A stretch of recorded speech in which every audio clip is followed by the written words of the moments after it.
do you know if somebody has Asperger syndrome? I don't know that there is any one way that you can tell just by looking, but if you take several things together, there's a good chance that you may be able to determine this person is a good candidate for somebody who has Asperger syndrome. That is to say, they're autistic, but they're high functioning. That is to say, they have a normal or above normal IQ. They are intelligent people. Now, none of these taken alone is good enough, but if you take a combination of them or most of them, maybe you have a good case. Number one is this. People with Asperger syndrome tend to have a tough time holding down a job. So if you know somebody who is unemployed, in fact, they seem to be unemployable. They try to get a job, they like to work, they go to work if they can, but it doesn't seem to matter what the job is, even if they're good at it. It's not long before, well, they're being kind of pushed out the door. That is because people with Asperger syndrome have what is called mind blindness. They don't pick up on social cues, things like facial expressions, body language, whatever. Neurotypical people don't have a problem with that. It's almost like they have a sixth sense. I call these people space aliens because neurotypical people, which is almost everybody, it's almost as like they have invisible antennas poking out their head and they are able to sense what other people are thinking. Yeah, it's almost like they're mind readers. And this is something apparently that you're born with unless you have autism. And if you're a high-functioning autistic, that is to say somebody with Asperger syndrome, you just don't have it. Or if you do have it, it's not functioning very well. Okay, you go to a workplace and you can't pick up on what other people are thinking, those social cues, and it's not long before all of these space aliens around you, you're on this foreign planet somewhere, or so it seems. And they are speaking a nonverbal language that you can't even detect, let alone communicate with them. So it's not long before you find yourself out the door. So if somebody is having a hard time keeping a job, holding down a job, and there doesn't seem to be any logical reason, that's probably the reason. Number two is they're introverted. Not all people with Asperger syndrome are introverts, but it seems that most are. Now, I'm pushing 70 years old. I've experienced a lot of things in my decades. And as I encounter people with Asperger syndrome, I find that almost all of them are introverted, but some of them just the opposite. Some of them are very extroverted. But the reason they are introverted, it goes back to that, I think, goes back to that first point in that we just don't have those antennas, those invisible antennas. We just don't have that ability to read other people's minds or really read their cues, facial expressions, body language, and so forth. We just don't have it. So what do? Well, we try to interact sometimes, and it just doesn't work. I mean, people pick up on it very quickly, and so we are set aside always. I mean, when you go to school, you're 4 or 5 years old, first time you go to kindergarten, and you discover that you're just not fitting in with anybody. They're talking, they're playing, and you don't know how is that happening. You don't know. So you wind up being by yourself. And so it goes in first grade, second grade, all through until adulthood and beyond. You're by yourself, you're introverted, and what's more, you don't like the noise. You know, all that racket the other kids are making, the busyness of just play, the activities of school, that to you is very distracting. Well, you go to school, you're supposed to pay attention, right? But you can't because school itself is sometimes distracting. So it's hard to study. But anyhow, number two is if somebody is introverted, that is a sign that maybe, just maybe, they may have Asperger syndrome. Number two is people with Asperger syndrome seem to be good listeners. Now, I don't know that they're always listening, but they seem to be. So if I'm having a conversation with somebody, it's very easy for me to let that other person carry the conversation. Well, what if the other person is also an introvert? We don't talk much. I mean, if I'm with somebody who is very, very introverted, and the exception would be somebody who's a good friend, but somebody who's, kind of quiet themselves, basically we just sit around and do nothing. We don't talk whatsoever, or we engage in whatever activity, like having lunch. People with Asperger syndrome, though, are typically good listeners because most neurotypical people like to talk. That's what they do very well, much better than us. And so they consider us good listeners, or at least we seem to be. We may not even be paying attention, particularly when you are, say, in school, where you're being instructed and your mind wanders because you're just not paying attention. But it looks like you're listening to some people, maybe not, but some teachers can pick up on that. And the problem with that is, now let's go back to when you were in school. Doesn't matter what grade, but probably high school, maybe even college. If you have Asperger syndrome and you just couldn't focus. Now, a lot of people with Asperger syndrome can focus, and they perform very well academically, but some of us not so much. Some of us not at all. And so you're sitting there in the classroom and your mind is wandering and you're not connecting with the other students even after class is over.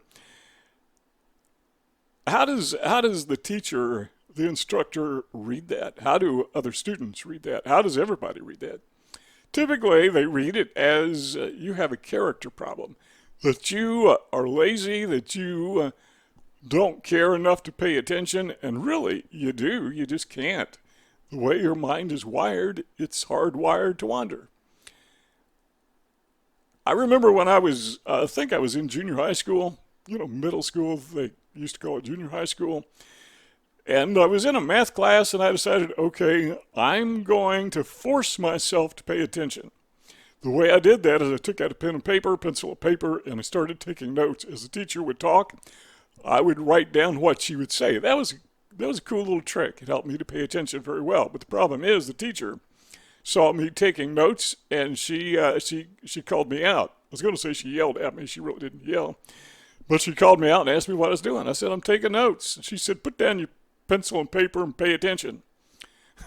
So I put down my pencil and I quit paying attention because my mind just wandered. The lesson we learned from that is instructors, people who are teachers, need to be informed. They themselves need to be instructed in what to look for with people with Asperger syndrome. Because about 60-some individuals have Asperger syndrome, or at least autism. So if you are a teacher, chances are, even if you have a small class, within the tenure of your career, within 4 or 5 years, one of those students in your class is going to have Asperger syndrome, and they're going to have maybe difficulty focusing. Now, again, some people with Asperger syndrome do not have a problem with this. They perform very well academically. They're very good at paying attention. But some of us, not really. We could be given a break, By that I mean the teacher help us out to pay attention. If nothing else, maybe just sit down one-on-one tutoring. That would help because you got to pay attention. Or if you see somebody trying to take notes so they can pay attention, so they can follow along what's being said, leave them alone and let them do it. Okay, we said all that to say this. People with Asperger syndrome tend to be good listeners one-on-one, but when it's in a group setting where there's an instructor, maybe so, maybe not. Number 4, people with Asperger syndrome tend to be easily offended. Now, I'm not sure why that is, so I'm going to take an educated guess. But I think if you go back through the life of a person with Asperger syndrome or somebody with autism, they have been rejected from day one. I mean, when you're a little kid, you go to school, the other little kids try to get away from you, or they try to push you away from them. Sometimes you're bullied, and you become highly sensitive to that. This is my theory. This is based upon my life experience. I don't know if there's been any academic studies done to verify this, but I highly suspect that because we have a long tenure experience of being rejected, that it becomes hurtful. somebody keeps punching you in the arm over and over and over and over again for years on end, your arm's going to start hurting. It's going to become very tender. And the more you hit it, the more tender it's going to be. So that if somebody slightly touches your arm in that spot, it's going to hurt. And when you are rejected, even the slightest little bit, if you have Asperger syndrome, it's going to hurt.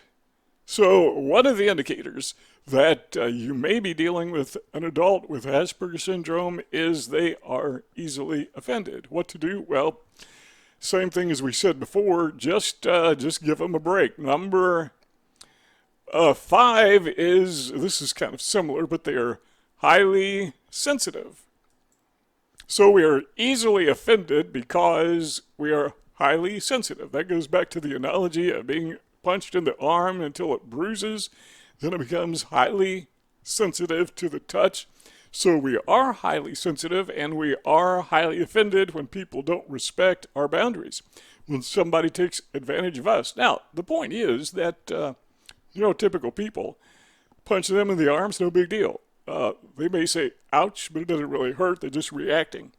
So you can offend, do things that would be offensive to a person who has Asperger syndrome, but a neurotypical person doesn't find it offensive at all. In fact, when the Aspie is offended, they have a hard time figuring out what the big deal is. I mean, what? You're offended by that? Somebody didn't talk to you? Or somebody did talk to you not in a courteous sort of way, or somebody did something or took something, or maybe somebody cut in line? What's the big deal? Well,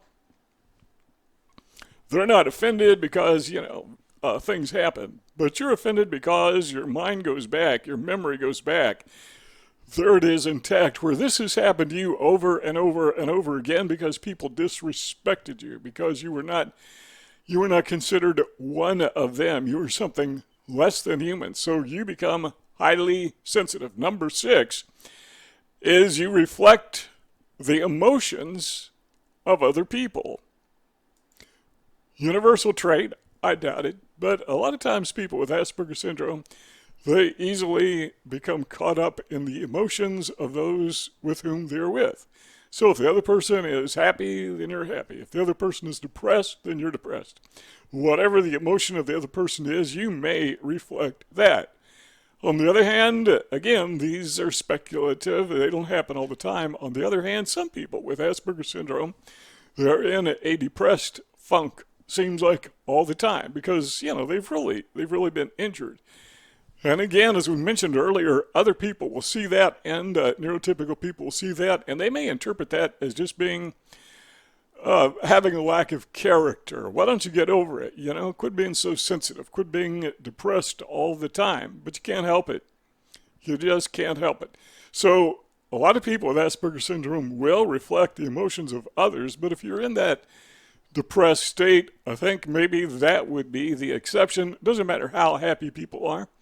Doesn't matter what the occasion, doesn't matter what's going on, because you are depressed. And this is not just people with Asperger syndrome, but anybody, I think, with chronic depression. Somehow that doesn't pull you out of depression, because depression, as I understand it, is basically neurological. And simply changing the mood of your surroundings doesn't affect your chemistry. Number 7 is people with Asperger syndrome tend to lack intuition. Now, we talked earlier about mind blindness.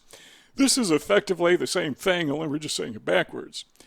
Mind blindness means you don't pick up on what other people are thinking based upon their body language, based upon how they behave, how they act, facial expressions, and so forth. You don't have those antennas on your head. You don't have that sixth sense. What do you call that sixth sense? Well, you call it, a lot of people call it intuition. You just kind of know. People learn from experience, but what's more, I think most neurotypical people, it's really not a learned behavior. It's something they're born with, intuition. And as they get older, as they mature, as they go through life's experiences, it becomes more refined. They get better at it. People with Asperger syndrome tend not to get better at it because we never had it in the first place. You can't improve something that you never had, and you don't have, and you cannot have. Well, number 8 is this. Sometimes you could tell when an adult has Asperger syndrome because, I hate to say this, but because they are so easily taken advantage of. Now, we said earlier the people with Asperger syndrome tend to be highly sensitive. They are easily offended, but they're also easily duped because they want to belong, they want to be a part their entire life. They've been rejected, people push them away, or people have tried to get away from them, one or the other. And when somebody comes along and actually tries to be their friend, tries to be their buddy, they're elated. Hey, finally I get a friend. Sometimes we are too welcoming. Now, people who take advantage of other people, I'm thinking of narcissists in particular, who scammers, people who are grifters, salespeople sometimes, they see people with Asperger syndrome as easy marks. We talk about this a lot in our other videos. Low-hanging fruit, someone they can rip off. That's not a good thing, particularly if you're involved in a love interest and this person has no interest in love, but they pretend they are, but they're faking it just so they can take advantage of you, or maybe it's somebody who has a business interest. They have no interest in business. The only business they're interested in is taking advantage of you, ripping you off. Grifters, So if you see somebody who is easily taken advantage of and adds some of these other characteristics that we mentioned, these other traits, there's a good chance that that is a person with Asperger syndrome. Now let me ask you this. Do any of these fit you? So this is really not a self-analysis. We're talking about trying to identify other people with Asperger syndrome.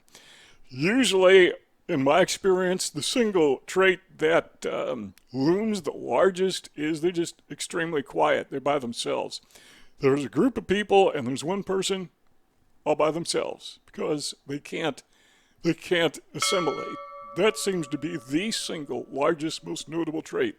See those two rectangles on the screen? If you enjoyed our conversation, hey, you want to keep on talking? Let's do it. Just click one of those triangles, or rectangles rather, and the conversation continues. If not, well, thanks for stopping by, and we will see you all next time.